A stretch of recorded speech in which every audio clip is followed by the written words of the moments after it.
Het is dag 2 in de rechtszaak over de A-zo'n-blokkade en de zaak is ook heel wijdwijdig in het nieuws. Maakt het een soort emoties los. Zo is de hashtag blokkeervriezen trending topic. Dat betekent dat er een heel soort mensen onder blokkeervriezen een berichtje versturen.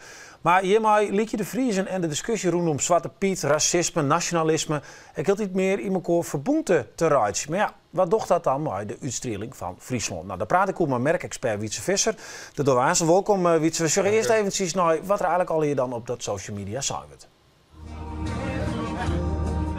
Met een partybus kwamen de 34 vertochten en meistanders mandje naar de rechtbank daar.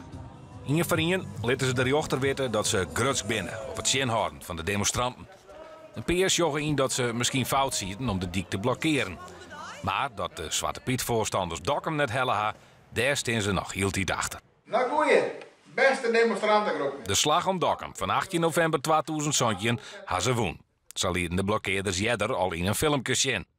De Frieske vlaggen wapperen dan ook net van neer op de A-zoon. Van de door van de rechtbank komen mensen bij elkaar die de blokkeerders een het onder de riem stekken. Ook op social media barst een storm van reacties los. Geert Wilders loves de blokkeervriezen. En Harry Mix zei dat alle Nederlanders grutsk binnen. Maar er ben echt chinloeren. Presentator Arjen Lubach vindt het gek dat de stiepe onder de blokkeerders keppelen is onder een soort Friesk nationalisme. Net alle Friesen staan achter de actie. Advocaat Sidney Smeet stelt dat zijn acties van de blokkeerders benammen toch witte mensen dienen wordt. De spandoeken die juist er via ducten ophingen binnen, zwaar hierbij Omroep Friesland-columnist Botte Jellema van hersenkrampen.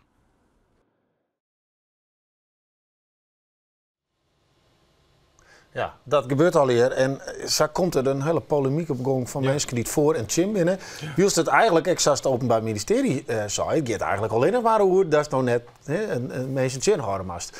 Hoe stel je nou, Wietse, dat het al hier nou zo losgaat en dat mensen ergens bijjaren willen? Ja, het gaat natuurlijk net voor het eerst dat het losgaat. Dat is al jaren gaande, die hele discussie. Dus alleen het concentreert zich nou op Friesland, maar een gegeven van het blokkeren van een dik, wat gewoon echt een protte publiciteit opleveren had. Nou, ze zeggen van we zijn grutsk. Nou, dat kan ik me aan de ene kant wel voorstellen. Want als je een doelstelling hast en de slagers erin, ja, dan ben je grutsk als de slag hast. Maar ja, als je de wet toetreden en als de wet toetreedt, dan krijg je of een boete, of dan komen ze voor de rechter komen. En dat is nou gebeurd. Zo simpel is het weer. En dan mag je maar verantwoording voor aanlezen als dat dorst. Ja, maar dat gebeurt, er binnen feitelijkheden in principe. Ja. Maar die emotie daaromheen, kunnen bijvoorbeeld mensen dit nou echt loszien van hoe wij vriezen, zeg maar in het generaal hier nog zeggen? Nou, een protte net blikt uit alles wat de krijgsecoloniën hast. En dat is op zich wel jammer, want ik denk inderdaad dat het vrij zuiver houden mast. Van, dan hast de rechtszaak en die mag gaan over de overtreding. En dat er verder broek worden met toch de verschillende groepen om er meer van te maken zien. Waardoor die hele Zwarte Pieten discussie weer optrommelen wordt. Ja, dat is blijkbaar een deel van deze tijd. En ik vind het zelf persoonlijk heel erg jammer, maar goed, het gebeurt. Ja, maar wat doet het met Friesland? Nou, dan vrees me naar het imago van Friesland. Op zich ben ik net zo bang voor het imago van Friesland. Dat is wel zo sterk, dat verhoor het net. Wat het wel zeker is van dat we in een hier van culturele haatstad leven, waarin de Iep-Mierskip het thema is. En dat is aan de andere kant het woord blokkeervriezen has. Dus dat is al een contradictio in termen is. Of twee termen die het in oorlog kosten. Nou, wat mijn culturele haatstad bedoelt is van jongens, laat zien wat wij met elkaar doen, wat we met elkaar kennen. En doordat in een soort Iep verstaan houden met de brood. Nou, dat is denk ik heel goed slagen, want er is een hele protte aandacht aan geweest. Er zijn een hele protte mensen gekomen en er zijn al je prachtige vaststellingen binnen West. Alleen nog, en daar hebben we het ook al even over gehad, van wat er nou deze week ook weer gebeurt, of hier, dat gaat ook een soort van onderstroom. Ja. En ik heb zelf het idee, en daar ga ik het ook wel met de meeste van culturele haatstad doorheen, dat dat nog net zo'n grut item west is in het hele programma. Ik ben tegen grutsk op het hele programma, prachtige voorstellingen. Koe haast het mooi, dat is altijd mooi waar. Maar dit gevoel dat echt bij een protte mens leeft, dat is op een of andere manier, is dat net waar we omkomen in het programma. En ik denk van ja, achteruit denk ik van hier hebben we echt net nog wat meer van dit soort items erin brengen kunnen, waar toch het wat meer wringen gaat. Ja. Oké, we geven weer even rond naar de rechtszaak, want daar praten we aanstaan gewoon even hoe verder, want dat is natuurlijk wel heel interessant. Culturele haatstad, ja, wat doet hij met de onderstream? Toch even bij Augustin, bij de rechtbank. Want ja, dat is er nou 2 dagen, hè? Verneemt u dat de provincie echt onder een vergrut glas laat? Nou, nog even een berichtje te maken. Je hebt op de rechtbank staat rechtspraak maakt meerskip mogelijk. Nou, wat ik hier verneem in de rechtbank van jou is dat die meerskip toch wel wat verdeeld wordt. Ja? Het mijnetgeen, en dat zei Wietse terug, het mijnetgeen uit Zwarte Piet. Die heeft je helemaal geen rol te spelen, maar toch gaat het erover.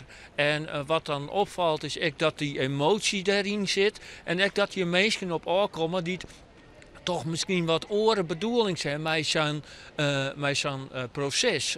Ik heb hier juist de man Martin Bosma van de PVV.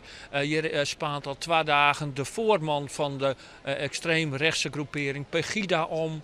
Ik heb hier een van de extreemrechtse Nederlandse Volksunie. Dan denk ik ja van wat is het belang van die mensen om hier te komen. En dan wordt het toch al gauw een proces dat je zuiver juridisch moet, maar wat echt toch de emotie een soort van politieke lading krijgt. Ja, dat mensen misschien echt nog wat belangen in joggen en misschien nog maar wat te winnen valt echt. Ja, want we zeggen nou die Grutske Friesen, hè, dat juist ook krijg ik ons, dat ben Gruts dat er dat slag is. En wij regelen dat zo. In Friesland wordt is ook al een peker zijn. Maar krijg je ook het gevoel dat van de andere kant van de andere media jongen wordt van nou ja, wat is dat voor volkje? Of kun je dat wel losje van wat hier gebeurt? Nou, het is traditioneel zo dat de pers van Boeten-Friesland oorzocht naar Friesland als wij. Ik in Hilversum werken en wij lezen aan het Forteneind. En wij binnen de provincie met de klompen, de pompopleiden, de volkssporten. En als we daar op dat meet, kunnen wij scoren. Dus we hebben echt een eigen identiteit. Het zijn altijd die Friesen. En zo zeg ik juist, de landelijke passen, die wie juist manmachtig, die wie joert weer voort. Maar die kleuren dat extra in. En dan heeft met name over de commerciële media. Maar voorbeeld. Er was toch het ministerie, toch de officier van Justitie vregen van waarom nam u die Friese vlag mee? Toch het symbool in de pompenbladen van Friesland. Waarop de vertochte antwoordde van ik ben Grutsk op uw provincie, ik ben Grutsk op uw been. Daar moeten wij voor vechten. Dus daarmee jouwen ze ik de identiteit, een kleur, maar echt dat er vervochten worden moet. En dat gebeurt in de rechtszaal, whilst de juridische aanklacht een totaal oren is. Dat is helder. Ja, Wietse, want dat is toch wel wat er gebeurt. En dat is juist nou hoe merken haar bewegen en werd ze onvoldaan. Maar er is een heel soort jildpompt op Friesland. Wietse van het voet naar een te krijgen, dat is nevens mij ik slag. En dan gebeurt toch dit. Toch echt die vraag, wat doet dit maar in die imago? Wat doet dit maar dat merk? Nou, om die vraag weer op dezelfde manier te beantwoorden zien, net zo volle. Dat is op maar dit staat. Nee, ja, ik wil wel dat stout maar.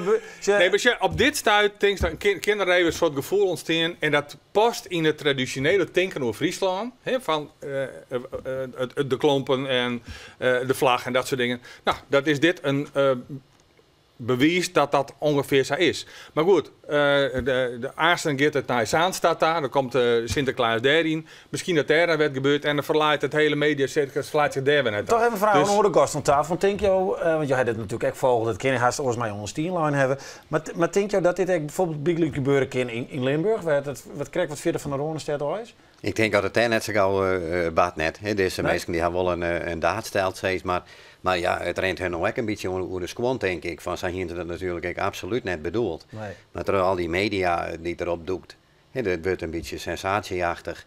En als die jongens nou weer vregen hier, die mensen, dan hint dit absoluut net zo habeld. Maar ja, ze zit nou in het bordje steeds maar. En er was ook Maalkoor in Blauwe. Daar is Maalkoor in de bus. En natuurlijk best dat Maalkoor tjen iets. Dat zou werken dat. Ja. En ik denk, want het lieke krijgt als een soort, dat er bent steeds van die kampen. Er bent voor en tjen. En ik denk, volle meer, dat is een soort van nuance. Maar ik kan me heel goed voorstellen, als het in om jou in wenst, en ik geef het toch weer even over Zwarte Piet, waar zwarte mensen net zo volle wennie, dan is die hele Zwarte Piet discussie had een hele oren rol dan wanneer je in een Randstad wenst. En dan krijg je het gevoel van, ja, matte zijn mij nou zeggen hoe ik Zwarte Piet of Sinterklaas vieren mat. Nou, en daar komt met zien in opstand. En vervolgens wordt het koppelen aan iets heel erg Fries. En ik denk van, ja, dan komt die vorm van nationalisme die het nergens naar leidt. Want dat zit vaak in de waai om te begrijpen hoe het een oor denkt. Hè? Want ik denk dat het uitgangspunt wezen had. Er zijn duizenden niet in kleuren in de wereld.